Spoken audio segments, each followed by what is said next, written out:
Oh, I'm stuck. I ain't even stuck. It's ridiculous. Let's try to get through here.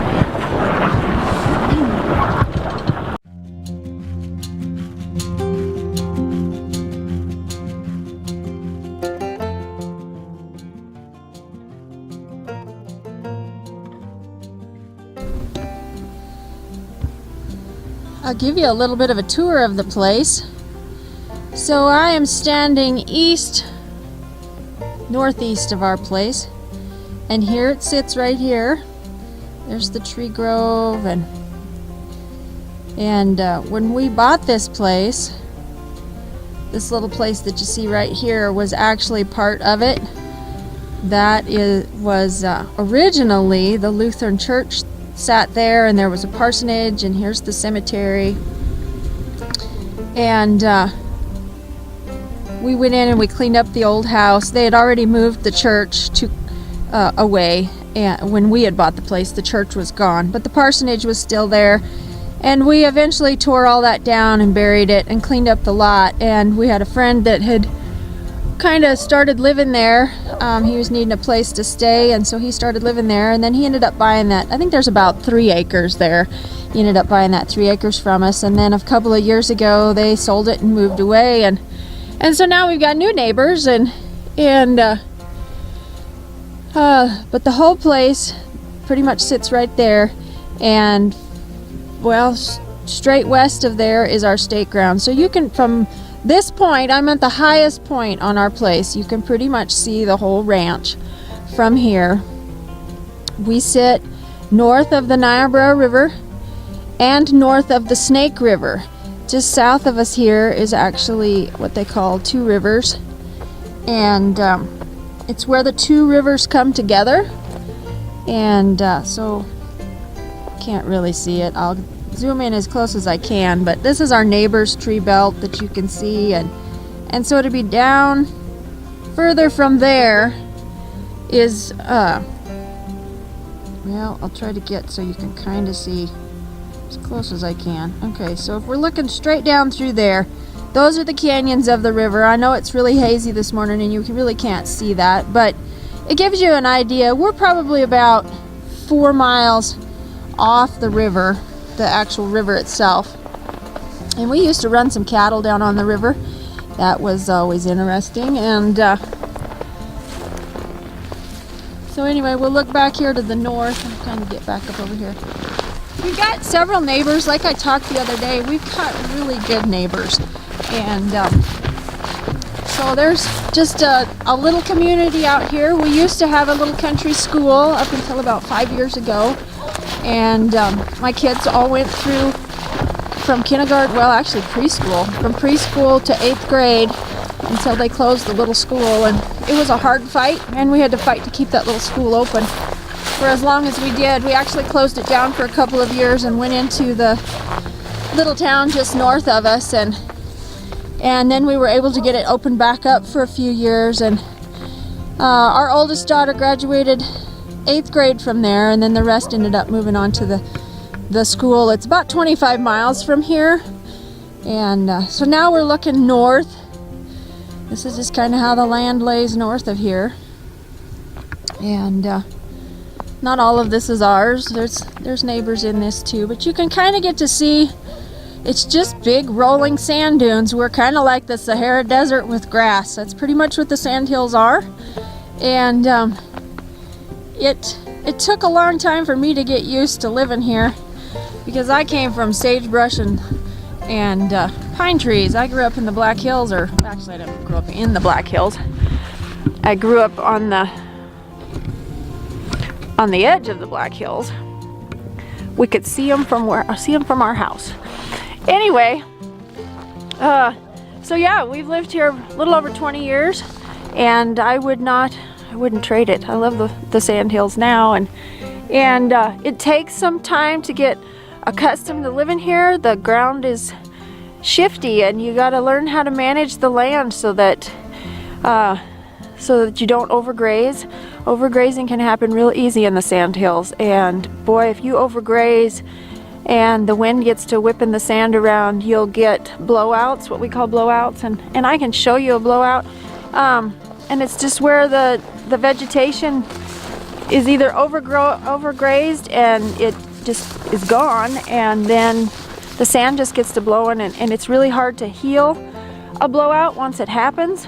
And ranchers over the years have got different techniques and of how they heal those, but especially around our tanks, you know, we don't necessarily have any tanks really in the sandy area. We're fortunate, a lot of our ground is more black dirt and not so much sand. I mean, I'm standing on a sand dune right now in this pasture, but closer to the house, the ground is different. It's more like dirt and not so much sand, and so is one of our other pastures. It's not as sandy, but we still have to be real careful not to overgraze and make sure that we don't get blowouts, and if we do, you need to try to reseed them back and get them to grow back so that they don't completely blow out, because then they'll make big holes, and then you'll just have big dishes in the pastures. And anyway, let's keep moving on. So this is kind of what it looks like from my view around the ranch, and let's go finish checking some water and look at some cows. Ooh, we were letting this tank run too. I don't think that worked out so slick after it got really, really cold, because it looks like it ran over, but it ran the wrong direction. It's supposed to run out that way, and it didn't. It ran this way, and this is the side they drink on, and it's slicker than snot, so I will have to get this all chopped out. We'll see if they'll come up here and drink.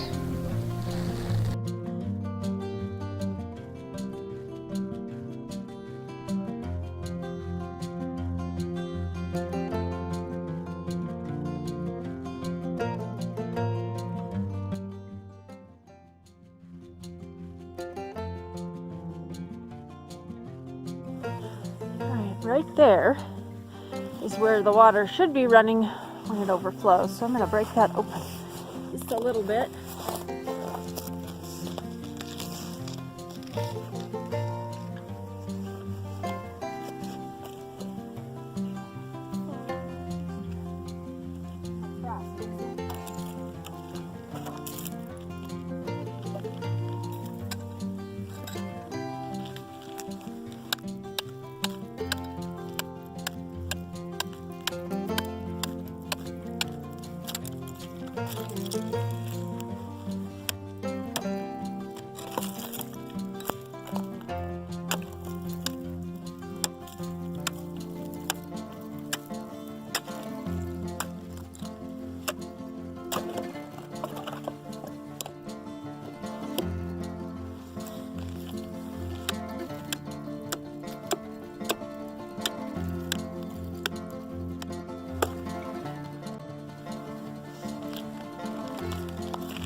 The boys were over here last night and they gave these girls a load of feed, and it looks like they've cleaned it up very well.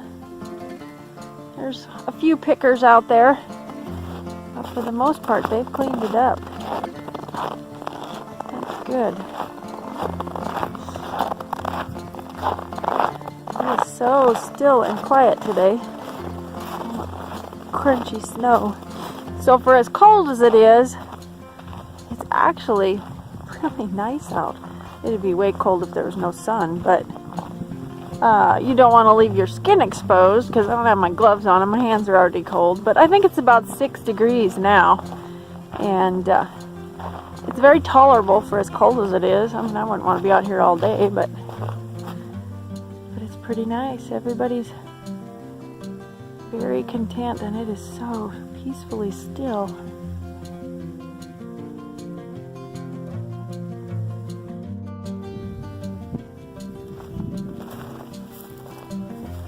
The wind's starting to pick up a little. We got a little bit of a breeze, but all right, everybody looks good. Just out grazing. I was just down at the tank, which is just back here to the north. And I broke the ice off the tank, and I called and called, and I know they heard me because they all looked at me. But they didn't come, so they must be content and not thirsty yet, or they've been eating snow, one of the two. It's about noon. I honestly don't know what time it is, but yep, they're just all content in the hills.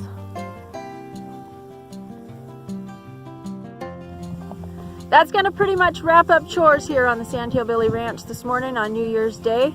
I want to thank everybody for tagging along. If you have not subscribed to the channel yet, be sure you do that and click the bell so that you can keep it up to date on all the new things that are going to be happening on the ranch and keep up with us. We want to thank you if you've already subscribed and you're following along, because it just makes it so much fun to be able to share our life with you and let you know kind of what it's like out here in the Sandhills of Nebraska. And so just have a great New Year's Day. Spend time with family and friends and make lots of memories and have a good day. And we'll catch you back here tomorrow probably. Be looking for 2 cents on Tuesday later today. I will work real diligent. I'm not quite sure how much I'm going to be posting to the channel, but I'd like to post about 4 times a week. For sure there'll be 2 cents on Tuesday, Thursday Thoughts. We'll do Sunday Night Live about twice a month, and so I'm looking forward to doing that and having you guys tag along with us and get to know us a little bit better in 2019. So we just wish you a very happy new year, and thanks for tagging along. I'm Eve, and we'll see you again soon.